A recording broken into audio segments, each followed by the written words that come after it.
Hello అండి. నమస్తే. పెసరపప్పు పాయసం ఎలా చేసుకోవాలనేది ఇప్పుడు మీకు వీడియో షేర్ చేస్తున్నా ప్రసాదం కింద.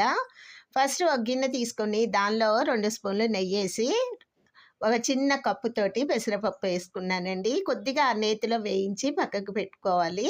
తర్వాత డ్రై ఫ్రూట్స్ కూడా వేయించుకున్నా. ఈ పెసరపప్పు వేయించింది ఒక గిన్నెలో వేసుకొని దానిలో పాలు పోసి ఉడకనివ్వాలండి. ఉడికింది పెసరపప్పు.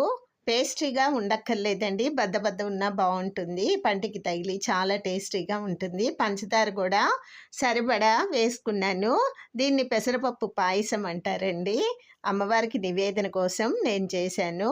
ఉడికిపోయిందండి. పాలు గూడా, పంచదార అంతా గూడా చక్కగా ఉడికింది. తర్వాత ఇలాచి, ఈ జీడిపప్పు, కిస్మిస్ అవన్నీ వేయించుకొని పెట్టుకున్నా అని చెప్పా కదా! అవన్నీ గూడా వేసుకున్నా. కొద్దిగా చిటికెడు అంటే పచ్చకర్పూరం ఎక్కువ వేయకూడదు. ఒక వేసి వేయన